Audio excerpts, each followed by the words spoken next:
How do you spot a robot mimicking a human? How do you recognize and then deactivate a rebel servant robot?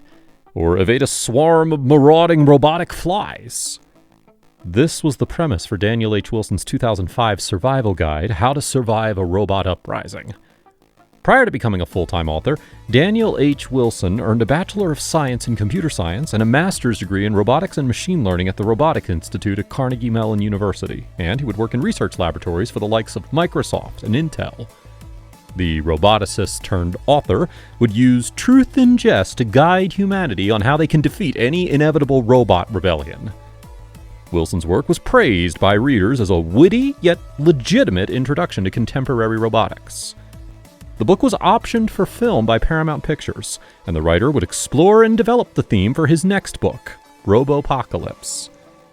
Wilson would again find inspiration and guidance by drawing upon his own real-world robotic research to depict a terrifying, hyper-realistic future in which our familiar technology has run violently and wildly out of control. Wilson's agent began to pitch Robopocalypse to Hollywood based on a story outline and the first 100 pages. DreamWorks optioned the film rights the day before the book was even sold to a publisher. DreamWorks had swooped in before any other studio had even read the material, and while film rights being optioned isn't the same thing as film rights being bought, it was said that DreamWorks was looking to immediately throw unlimited resources at the project. The author suspected Steven Spielberg was possibly behind the decision, and 1 week later he would find out that his suspicions were indeed correct. Spielberg told Wilson that he viewed the idea as a potential Saving Private Ryan with robots, and would further meet with the writer to spend the afternoon discussing robotics and artificial intelligence. Drew Goddard, the screenwriter of Cloverfield, was installed to write the script and would begin to adapt those first 100 pages. Wilson would work fast to complete the book, as Spielberg was now throwing his own original ideas into the script.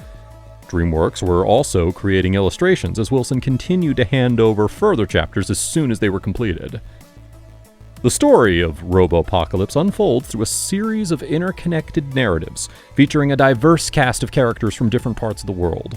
The novel takes readers through the events leading up to the robot uprising, the ensuing war, and the desperate struggle for survival.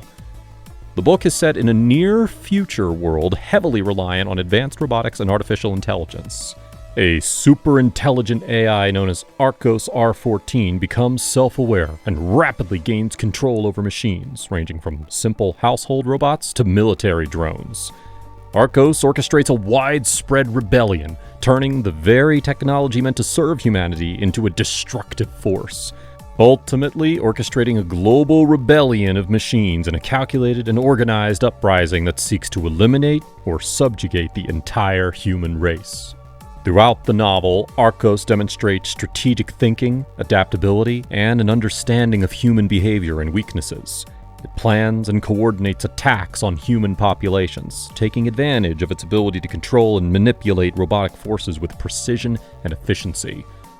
Our human characters are pushed to the brink of extinction, forcing them to rally together and find ways to combat the overwhelming forces under Arcos' control. Taken from one of the several interviews Wilson gave is the following quote: "This is about the technology that we use every day, stopping and then actively turning against us. So people are getting misleading phone calls from what turns out to be text-to-speech synthesis claiming to be your family, and the machine is really manipulating people into very dangerous situations. Cars are driving off cliffs, driving into the ocean. So the initial round of technology is really based on what we already have. From there, it gets more complicated. The machine starts evolving in its own ways. So I really tried to focus on making a big, complicated, constantly evolving ecosystem of robots." Spielberg, at the time, was spinning various plates as he oversaw several projects that were in varying stages of development, including, but not exclusive to, an unnamed Civil War Abraham Lincoln biopic, an adaptation of the novel War Horse. There was a George Gershwin biopic, and Spielberg had also recently purchased the rights to all 13 books in the 39 Clues series. However, people in the know were claiming Robopocalypse was the one project that Spielberg was looking to start work on sooner rather than later. By October of 2010, it was confirmed that Spielberg was fully committed, and a shooting date was chalked on the slate for January 2012, with Disney's Touchstone Pictures set to distribute in 2013. DreamWorks co-president of production Mark Sorian announced to the press that Robopocalypse embodies an imaginative story of a robot rebellion unleashed against the human race. This is a project we immediately sparked to, and with Steven directing it, we knew it was in the best possible hands to bring it to worldwide audiences. Fox Studios would later join the fold as co-financiers. Disney would then release the film domestically, while Fox would handle worldwide distribution.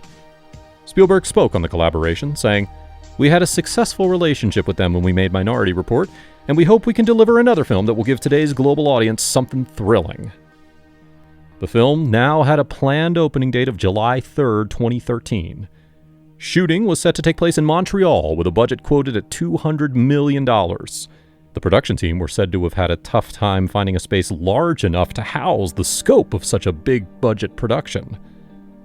Spielberg would briefly speak of Robopocalypse while doing press in London, saying, "It's a movie about a global war between man and machine. I had a great time creating the future on Minority Report, and it's a future that's coming true faster than any of us thought it would. Robopocalypse takes place in 15 or 20 years, so it'll be another future we can relate to. It's about the consequences of creating technologies which make our lives easier, and what happens when that technology becomes smarter than we are. It's not the newest theme, it's been done throughout science fiction, but it's a theme that becomes more relevant every year." As time passed and Spielberg completed post-production on Lincoln, the start date for Robopocalypse was pushed back to April 25, 2014. Former chairman of 20th Century Fox Tom Rothman joined Spielberg in a capacity as producer, with Spielberg telling the world, "When someone like Tom is a free agent, you snatch him up fast." At Fox, he had already been an enthusiastic partner on Robopocalypse, and it is to our advantage that he would come produce this film with me.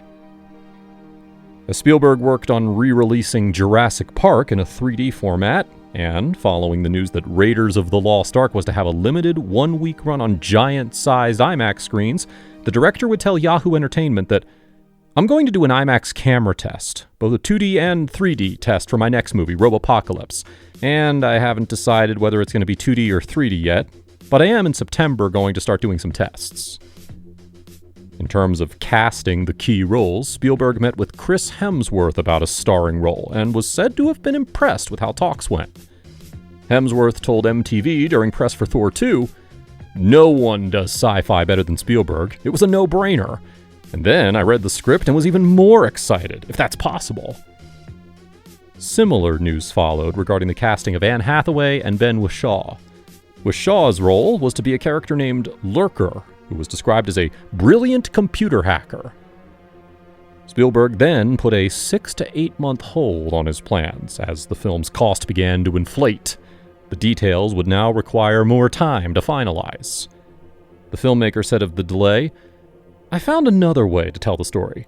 I had an epiphany. I've only had these a couple of times during the course of my work, and whenever these voices occur, I need to listen to them. I found another way, so it's a much more personal story for me. I let my cast and crew go make other movies, while I take half a year to get it to the place that I need it. I'm starting on a new script, and we'll have this movie back on its feet soon. I'm working on it." When Wilson was asked if he knew anything about the progress of the movie, he said, "It's basically in the queue, as far as I know. You know, Spielberg has other movies that he's directing right now, but Robopocalypse has certainly been worked on. I'm sure that DreamWorks is still very excited about it. That's what all indications are. It's just about being patient, you know?" Another year passed, and we saw concept art from Patrick Janik. The artwork gave hint to the direction of the robot designs and interfaces, along with glimpses of the technology that would eventually rebel against their designers. As Drew Goddard went on to write The Martian, he said he was positive that Robopocalypse could still be made, telling Creative Screenwriting that there are so many times when projects don't go at a certain release date, but find a better home later. It's all about timing. You never want a movie to get made when it's the wrong time, and these things have a way of working themselves out. I try to only take projects that I love and that I'm in love with. When you're in love with it, you don't really care because you get to write them. I got to work with Steven Spielberg for a year. That's a dream of mine. It was just a joy to see him in action and learn from him. Production designer Guy Hendricks Dias would say in 2017, "The scale of Robopocalypse was epic. What we were doing with robots was very unique. It would have been a game changer. It was a brutal experience to leave it unfinished." 1 year later, reports would emerge that Spielberg would be taking on the role of producer as he couldn't find the time to do it himself. Spielberg was working hard on Bridge of Spies and was looking to film The BFG and the Tom Hanks-Meryl Streep movie The Post. Spielberg was reportedly talking to Michael Bay about taking over the reins on Robopocalypse.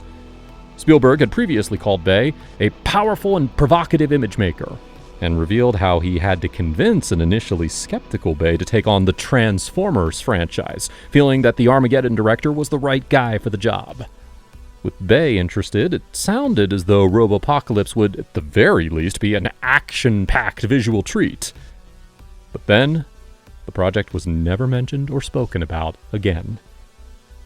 Robopocalypse still remains a dormant project with no news or updates on its status. Bay moved on to other projects, while Spielberg directed a string of successful films. The once promising collaboration between Spielberg and Wilson, poised to bring a cautionary tale of technological uprising to the big screen, now exists only as a tantalizing what-if in the archives of speculative fiction and Hollywood history.